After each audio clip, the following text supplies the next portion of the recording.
தமிழ் மக்களுக்கு வணக்கம். காங்கிரஸ், திமுக அந்த மானங்கெட்ட சண்டை நடந்துகிட்டு இருக்கு இல்லையா? அந்த சண்டையோடைய அடுத்த கட்டம் எங்கே நகர்ந்திருக்கிறது என்றால், டெல்லிக்கு நகர்ந்திருக்கிறது அப்படின்றத நம்ம பார்க்க முடிகிறது. டெல்லிக்கு எப்படி நகர முடியும் என்றால், அதற்கு ஒரு வழி பிறக்க வேண்டுமென்றால், வேற வழியே கிடையாது. கனிமொழிதான் அதில் வழியை காட்ட முடியும் என்கிற நிலைதான் இன்றைக்கு இருக்கிறது. அது என்றைக்குமே அந்த நிலை தான் இருந்திருக்கிறது. கருணாநிதி காலத்திலேயே பார்த்தீங்கன்னாக்க, டெல்லியில் பேசுவதற்கு கருணாநிதி பயன்படுத்திய நபர் அப்படின்னா, அது முக்கியமாக கனிமொழி அவர்கள் தான். அதற்கு முன்னர் டி.ஆர். பாலு போன்றவர்கள், என் சீனியர் மாறன் இறந்து போனார்கள் இல்லையா? முரசொலி மாறன் அவரெல்லாம் இருந்தாலும் கூட, கருணாநிதியின் நம்பிக்கைக்கு பாத்திரமாக பின்னாட்கள்ல இருந்தது யார் அப்படின்னு பார்த்தீங்கன்னாக்க, கனிமொழி அவர்கள் தான். அப்பொழுது சோனியா காந்தியா இருக்கட்டும், இல்லை மன்மோகன் சிங்கா இருக்கட்டும், அல்லது அப்பொழுது இருந்த மூத்த தலைவர்கள், காங்கிரஸில் இருந்த குலாம் நபி ஆசாத் போன்ற தலைவர்கள்ட்ட பேசுவதற்கு அவர் கனிமொழியை தான் நம்பியிருந்தார் அப்படின்றத பார்க்க முடிகிறது. அதே தான் இப்பொழுது வேற வழியே கிடையாது. கருணாநிதிக்கே அந்த நிலைமைன்னா, கடைஞ்செடுத்த தத்தி ஸ்டாலினுக்கு எப்படி இருக்கும்? அதனால ஸ்டாலின் இப்பொழுது பேசி பார்த்தார். காங்கிரஸ் தலைவரிடம் பேசி பார்க்கும் பொழுது, இங்கே இருக்கக்கூடிய முட்டல், மோதல் அப்படின்றதெல்லாம் நம்ம பார்த்துட்டு வரோம். இப்போ கூட நேத்தி கூட ஒரு சண்டை பஞ்சாயத்து நடைபெற்றது. அது என்னன்னா, தளபதி மதுரை வடக்குன்னு நினைக்கிறேன். அதனுடைய எம்எல்ஏவாக இருக்கக்கூடிய தளபதி அவர்கள் காங்கிரஸை மிக மோசமாக விமர்சித்திருந்தார். அது மட்டும் இல்லாமல் அந்த ஊருக்கு சம்மந்தமே இல்லாத கரூர் ஜோதிலட்சுமின்ற பாருங்க, ஜோதிமணியை கூட விமர்சிச்சிருந்தார் அப்படின்றதுக்காக அவங்க பார்த்தீங்கன்னாக்க, என்ன சம்மந்தமே இல்லாமல் என்னையே எடுக்கிறீங்கன்னு சொல்லியிருந்தாங்க. இதுக்கு காட்டமான பதிலை மாணிக்கம் தாகூர் கொடுத்திருந்தார். அது மட்டும் இல்லாமல் செல்வ பெருந்தகையும் கூட, அதிசயம் ஆனால் உண்மை அப்படின்னு சொல்கிற மாதிரி செல்வ பெருந்தகையும் கூட தனது கண்டனத்தை தெரிவித்திருந்தார். காங்கிரஸ் என்ன அவ்வளோ இலக்காரமாக நினச்சிட்டிங்களா? நாங்கள் என்ன உங்களுக்கு சும்மா ஓரமாக உட்காந்துருப்போம்னு நினச்சிட்டிங்களா? அதெல்லாம் கிடையாது. எங்களுக்கும் மரியாதை இருக்குது, எங்களுக்கும் மதிப்பு இருக்குது அப்படின்னு சொல்லிட்டு திடீரென்று சுயமரியாதைக்காரராக மாறி இருந்த செல்வ பெருந்தகையுடைய அந்த பேட்டியை நம்ம பார்த்தோம். அதில் பார்த்தீங்கன்னா கூட ஒரு கொசுறு இடைச்செருகளாக சேர்த்துக்கிறாங்க. என்னன்னா, ஸ்டாலின் மதச்சார்பற்ற கூட்டணிக்கு தூணாக இருக்கிறார், ராகுல் காந்திக்கு உறுதுணையாக இருக்கிறார், ஸ்டாலினுக்கு தெரியாமல் இது நடந்திருக்காதுன்னு உருட்டுறாங்க.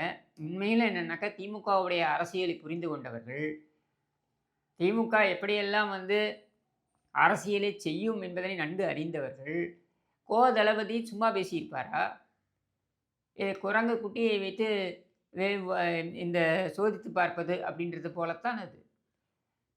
எப்போதெல்லாம் திமுகவுக்கு ஒரு கருத்தை சொல்ல வேண்டுமோ, அந்த கருத்தை நேரடியாக அந்த தலைமை பேசாது. மாறாக அந்த தலைமை என்ன செய்யும் என்றால், அவர்களுடைய இந்த 2ஆம் கட்ட தலைவர்களை வைத்து சோதனை ஓட்டம் என்பது போல அவர்கள் சோதித்து பார்ப்பார்கள். அதைத்தான் இப்பொழுது திமுக, காங்கிரஸ் விவகாரத்திலும் செய்திருக்கிறது. இப்போ காங்கிரஸ்காரங்க அவர் மேலே நடவடிக்கை எடுக்கணும் அப்படின்னு சொல்லிட்டு கேட்கும்பொழுது, அவங்க திரும்பி திமுககாரங்க என்ன கேட்குறாங்கன்னா, எங்களை மானங்கெட்ட கேள்வி கேட்டாரே திருச்சி வேலுச்சாமி, அவர் மேலே எந்த நடவடிக்கையும் எடுக்க முடியலையே உங்களால் அப்படின்ட்டு. அவர் மேலே என்ன நடவடிக்கை எடுக்க முடியும்? அவர் காங்கிரஸ்காரரு, அவர் ஒன்றும் பதவியில் இல்லையே, அவர் மேலே என்ன நடவடிக்கை எடுக்க முடியும் என்றாலும் கூட, அவரை நீங்கள் ஒன்றுமே தட்டி கேட்கலையே. அவர் எவ்வளோ மோசமாக பேசிட்டு வராரு, எங்களை மானங்கெட்ட கேள்விலாம் கேட்குறாரு, பல உண்மைகளை போட்டு உடைக்கிறாரு. இப்படி எல்லா உண்மையும் உடைக்கும்பொழுது எங்களுக்கு எவ்வளோ கஷ்டமாக இருக்குது தெரியுமா? அப்போது நாங்கள் கொஞ்சம் 2 கேள்வி நாங்கள் கேட்கக்கூடாதா? என்னை இவன் மோசமாக திட்டுவான், நான் அவனை இன்னும் மோசமாக நான் அவனை திட்டுவேன், நாங்கள் 2 பேரும் இப்படி திட்டி திட்டி விளையாடிப்போம் அப்படின்ற மாதிரி காங்கிரஸ், திமுகவுடைய இந்த வசவு விளையாட்டுகள் நடந்து வருகிறது. இதில் யாராவது ஒருத்தர் ஒரு முடிவை எடுப்பார்னா 2 பேரும் எடுக்க மாட்டேங்கிறாங்க. யாரை கேட்டாலும் நீ கேள, நீ கேள அப்படின்னு மாற்றி மாற்றி பேசிக்கிறாங்களே தவிர்த்து, யாராவது ஒருத்தர் ரோஷம் ஒரு முடிவை எடுப்பார்கள்னா அதெல்லாம் கிடையவே கிடையாது என்ற நிலையில தான் இவங்க இருக்காங்க. மேலும் என்னென்னா, காங்கிரஸை பொறுத்த வரைக்கும் விஜயை காண்பித்து, விஜய் அப்படின்ற ஒரு நபரை காண்பித்து, இந்த பாருங்க விஜய் நாங்கள் விஜய்கிட்ட போயிடுவோம் பார்த்துக்க அப்படின்னு சொல்லி, எப்படி திமுக வாக்காளர்களை எல்லாம் மிரட்டுகிறதோ, பாஜக உள்ளே வந்துடும் பார்த்துக்க, பாஜக உள்ளே வந்துடும் பார்த்துக்க அப்படின்னு சொல்லி மிரட்டுகிறதோ, அதே போல் இந்த மாதிரி நான் அங்கே போயிடுவேன் பார்த்துக்க, விஜய் வீட்டுக்கு போயிடுவேன் பார்த்துக்க அப்படின்னு சொல்லி காங்கிரஸ் உருட்டி மிரட்டி எப்படியாவது ஒரு 30 தொகுதிகளாவது வாங்கி விடலாம் அப்படின்றது தான் அவங்களுடைய எண்ண ஓட்டம். அது மட்டும் இல்லாமல் ஒரு ராஜ்யசபா தொகுதியும் சீட்டையும் பெற்றுவிட வேண்டும் அப்படின்றது தான் காங்கிரஸோடைய நோக்கம். அதுக்கு மேலே பெரிய சீரிய நோக்கமோ இல்லை மாநிலத்தின் நலன் குறித்த நோக்கமோ அதெல்லாம் ஒன்றும் கிடையாது. அவங்கள பொறுத்த வரைக்கும் லோக்சபாவில் கணிசமான எண்ணிக்கையில் ஆட்கள் வேணும். ஏன்னா மற்ற எல்லா இடங்கள்லையும் மரண அடி வாங்கிக்கிட்டு இருக்காங்க. அப்படின்ற ஒரு சூழலில் அவங்களுக்கு இருக்கக்கூடிய ஒரே சான்ஸ் இந்த தமிழ்நாடு போன்ற ஒரு மாநிலத்தில லம்பா 10 தொகுதி அப்படின்னு வாங்கிட்டு சவாரி அடிக்கணும் அப்படின்றது தான். இதுதான் திமுகவினருக்கும் இடிக்கிறது. திமுகவை பொறுத்தவரைக்கும் என்னன்னா, சரி அங்க லோக்சபால என்னமோ பண்ணிட்டு போங்க. எங்களுக்கு எப்படியும் நாங்க ஆட்சிக்கு வரப்போறதில்ல. நீங்களும் ஆட்சிக்கு வரப்போறதில்ல. அத வச்சுட்டு என்னமோ உப்புக்கு சப்பா 10 எம்பிக்கள் நீங்க வச்சுட்டு போங்க. ஆனா, அப்படி நாங்க அனுப்புற அந்த ப டம்மி எம்பிக்களை எல்லாம் வச்சுக்கிட்டு, எங்களையே நீங்க வந்து உரசி பார்க்குறீங்களே! இது என்னப்பா நியாயம்? நாங்க இவ்வளோ கஷ்டப்படணும். நாங்க வந்து உங்களுக்காக பிரச்சாரம் பண்ணோம். நீங்க பூத்துல கூட ஆள் வச்சிருக்க மாட்டீங்க. வெறுமா நீங்க வந்தீங்கனாக்கா, உங்க கூட மைனாரிட்டீஸ் அதாவது சிறுபான்மை மக்கள் வந்து ஒரே இதுவா வந்துருவாங்க. அவங்க பிரிய மாட்டாங்க. அப்படின்றதுனால உங்கள கூட வச்சுட்டு இருக்கோமே தவிர்த்து, நீ என்ன பெரிய கட்சி இங்க என்ன உனக்கு என்ன பெரிய தொண்டர்கள் படை இருக்கா? இல்ல உனக்கு வந்து இங்க கட்டமைப்பு இருக்கா? ஒண்ணும் கிடையாது. இதில நாங்க தான் வந்து உங்களுக்கு எல்லா கட்டமைப்பையும் செஞ்சு தர வேண்டியதா இருக்கு. இந்த அழகுல நீங்க வந்து எங்கள வந்து அதாவது இந்த இந்த மரத்தையே கூர்தீட்டி பார்ப்பது அப்படின்ற மாதிரி நீங்க வந்து செய்றீங்களே! அப்படின்றது தான் திமுகவுடைய எண்ண ஓட்டம்.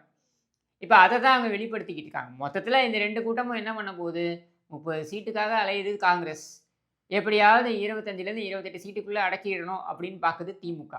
திமுகவுக்கு இப்ப இருக்கக்கூடிய மிகப்பெரிய பிரச்சனை என்னன்னா, விஜய் என்ற சக்தியை வைத்து எப்போ வந்து மார்ச் 25, 2025 வரைக்கும் பார்த்தீங்கன்னா, அதிமுகவை காரணம் காண்பித்து இவர்கள் பேரம் பேச முடிந்தது.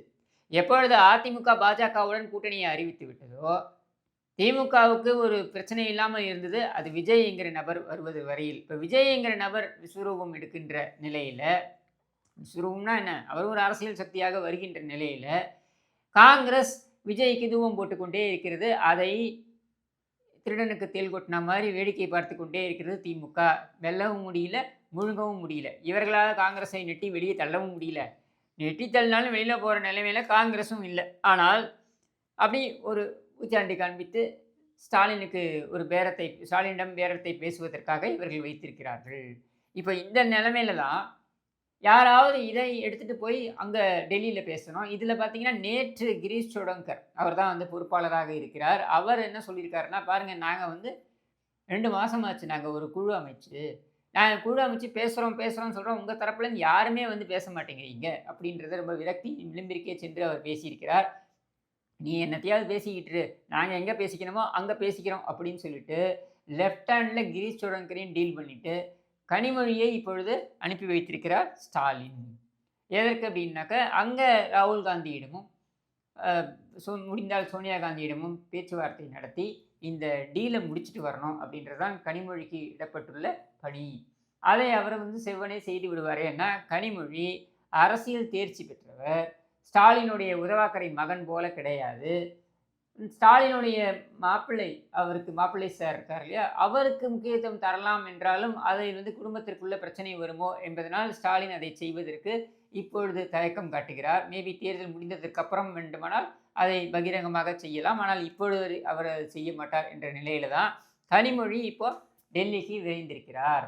இதில பார்த்தீங்கன்னா, அவங்க குடுக்கக்கூடிய டீல் என்ன அப்படின்னா, அஸ்ஸாம்ல இது ஏற்கனவே வந்து தினமலர்ல கூட வெளிய வந்துருச்சு.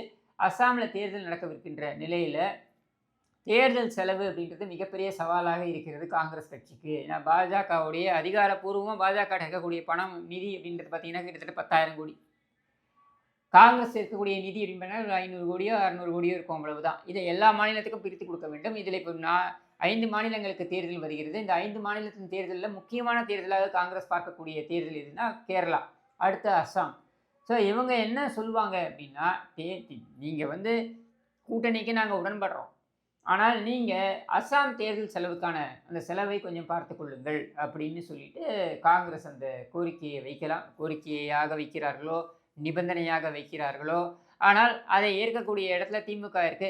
நம்ம காசு தானே, டாஸ்மாக்லேருந்து வர காசு தானே, அதில் வந்து இந்த ரூ. 10 அடிக்கிற காசு தானே, அதனால அது அஸ்ஸாமுக்கு போனா என்ன, இல்ல குஜராத்துக்கு போனா என்ன? சமீபத்தில கூட பார்த்தீங்கன்னாக்க, டாஸ்மாக் ஊழல்ல மிகப்பெரிய அளவுல ஸ்டாலினுடைய மகன் சிக்கவிருப்பார் அப்படின்ற ஒரு நிலையில தான் வந்து ஸ்டாலின் அவசர அவசரமாக டெல்லிக்கு போனார். அதுக்கப்புறம் அங்கிருந்து திரும்பி வரும்பொழுது, பீகார் தேர்தல் அப்பொழுது நடக்க இருந்தது. பீகார் தேர்தலில் பாஜகவுடைய செலவுகளை எல்லாம் ஏற்றுக்கொள்கிறேன் என்று உத்தரவாதம் கொடுத்ததாகவும், அதற்காக ரூ. 500 கோடி ஒதுக்கி வைத்ததாகவும், நம்ம நேரு இருக்கார் இல்லையா? ஜாப் ஸ்கேம், அதாவது வேலை வாங்கி தருவதாக ஊழல் செய்த நேரு கட்சிக்கு கூட 100 கோடி ரூபாய் அதில் பங்கு அவருக்கு கொடுத்தாக வேண்டும் என்று கட்டளையிட்டதாகவும் தகவல்கள். ஸோ சமத்துவத்தை பாருங்க. இதில் வந்து நீங்க பாராட்ட வேண்டியது என்னன்னா, திமுக காட்டக்கூடிய சமத்துவம். அதாவது பாஜகவுக்கு பீகார்ல தேர்தல் செலவு இருக்கும். காங்கிரஸுக்கு அஸ்ஸாம்ல தேர்தல் செலவு இருக்கும். அப்படின்னு சொல்லிட்டு 2 தேசிய கட்சிகளுமே சமமாக வைத்து பார்க்கிறது திமுக அப்படின்றத நம்ம இதிலிருந்து தெரிந்து கொள்ளலாம். இப்படி சமமா வைத்து பார்ப்பதன் மூலமாக தனது அரசியல் சாணக்கியத்தை வெளிப்படுத்துகிறார் ஸ்டாலின். யார் வீட்டு காசுல? நம்ம காசுல. அப்படின்றத நாம இதிலிருந்து உள்வாங்கிக் கொள்ள வேண்டும். மொத்தத்துல விஜயை காரணம் காண்பித்து காங்கிரஸ் செய்யக்கூடிய பேரம் இருக்கு பாருங்க.